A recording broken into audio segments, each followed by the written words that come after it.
hoje. A gente já falou sobre falha de inicialização por linhas primárias, o que pode estar acontecendo. Agora a gente vai falar da parte mais complexa. Vamos falar primeiro das falhas de inicialização, né? Vamos falar primeiro dos componentes que podem causar uma possível falha de inicialização. Então vamos lá. Primeiro componente seria o IFPMIC, certo? O IFPMIC ele pode causar uma falha de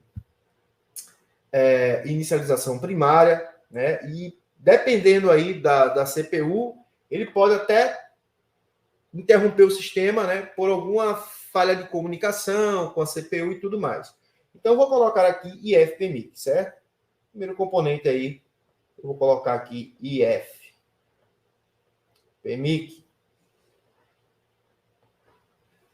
Certo? Segundo componente, vamos colocar aqui um dos componentes mais importantes, PMIC.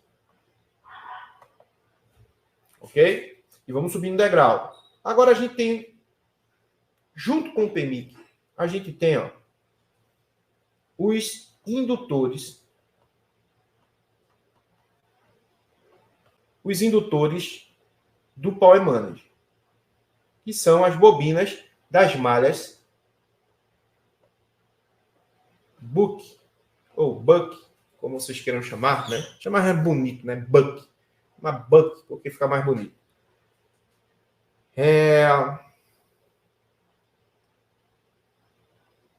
Vamos lá. Agora, para vocês entenderem é o seguinte. O PMIC, ele é um dos componentes mais importantes na inicialização do aparelho, certo? Então, a gente tem que deixar aqui em observação esse componente. E a gente vai falar um pouco sobre ele e sobre a importância dele fazer algumas funções aqui. Depois do IFPMIC, do PMIC, galera, a gente tem um outro componente que pode causar bastante falha de inicialização, que é o oscilador, certo? O nosso cristal. Está parecendo letra de médico.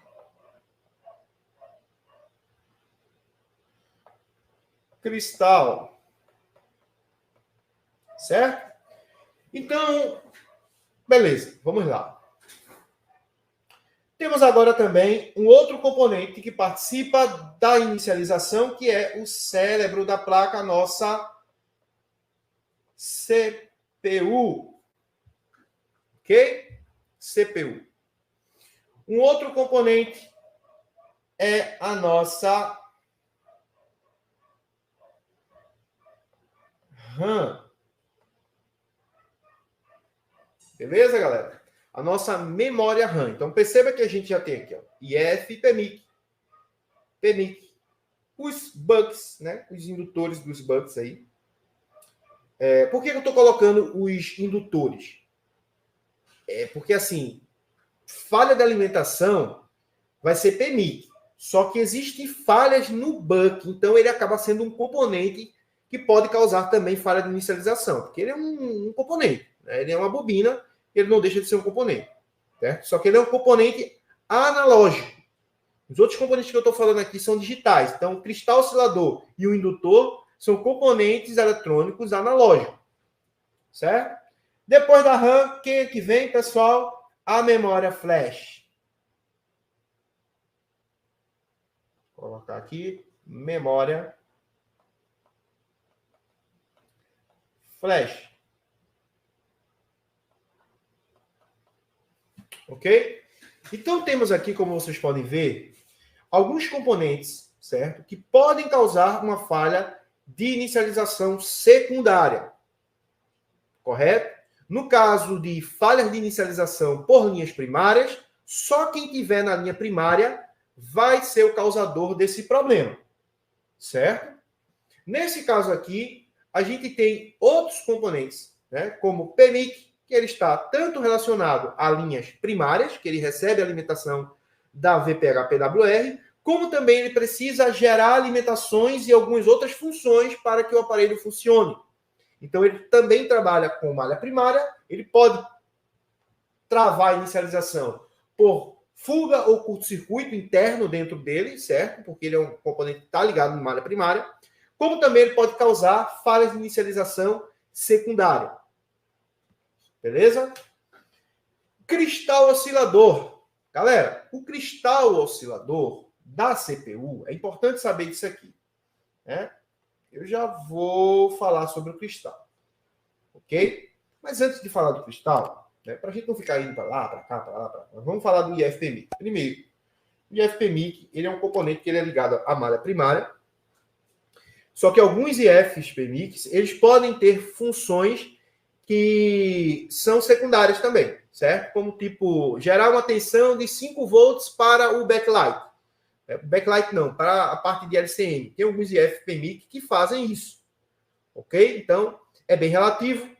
Como é relativo, eu coloquei aqui o IFPMIC porque ele pode também causar algum problema de inicialização por barramento 2C, né, por alguma linha, por exemplo, de alimentação do PMIC, né, de 1.8 volts para ele, que pode estar barrando a inicialização, se ele tiver com curto ou algum problema nesse bloco. Então, o IFPMIC é um componente que pode causar, né, uma falha aí de inicialização também, ok? Então, galera, é importante saber disso, porque tem componentes que ele não causam falhas de inicialização. Como, por exemplo, digamos assim, um WCN, né? Vamos supor um WCN. Ele pode causar uma falha de inicialização? Pode. Ele até pode, certo? Um módulo Bluetooth Wi-Fi. Ele até pode. Só que apenas por um problema, que é por falta de comunicação com a CPU. Beleza? Então, uma falha de comunicação com qualquer circuito integrado, dependendo da CPU, o aparelho ele fica travado na logo. Ok? Beleza? Então, é importante entender isso. É importante entender que, por exemplo, vamos supor que eu tenha um curto-circuito em uma malha lá do setor de radiofrequência, que é uma linha secundária, certo? O que pode acontecer? Pode acontecer de o aparelho ligar normalmente e o setor de rede não está funcionando. É o que acontece muitas vezes. Por exemplo, eu tenho uma falha de câmera, o aparelho liga normal, só que eu tenho um curto-circuito em uma tensão de 2.8 para a câmera, 1.8 para a câmera, 1.2 para a câmera, certo? Então, entendam que tem blocos que não vão causar falhas de inicialização, certo? Então, quando eu tenho uma falha de inicialização, eu não vou analisar a câmera. Não vou mexer ali nas tensões da câmera, certo? Eu não vou estar avaliando essas coisas. Eu vou estar avaliando os componentes que são os principais. E esses componentes que são principais, eu vou acabar me direcionando, apontando meus olhão para eles, quando eu começar a verificar e a entender sobre consumo na fonte de bancada. Vamos supor, aquela situação lá,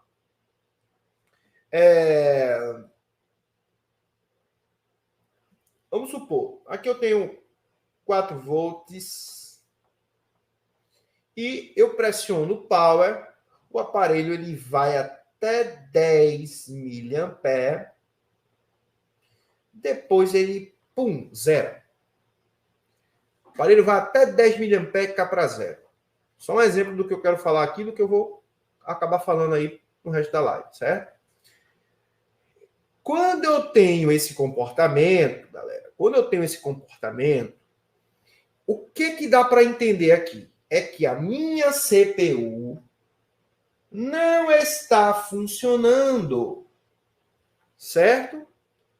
Quando o consumo é muito baixo, a minha CPU não está funcionando. Ah, então eu descobri o problema. O problema é na CPU. Pode ser na CPU, só que na grande maioria, 90% dos casos, o problema está relacionado a outros componentes e a outras situações. Então, pelo fato de uma CPU não estar funcionando, não quer dizer que ela está danificada. Às vezes a CPU apenas não está recebendo tensão correta para funcionar.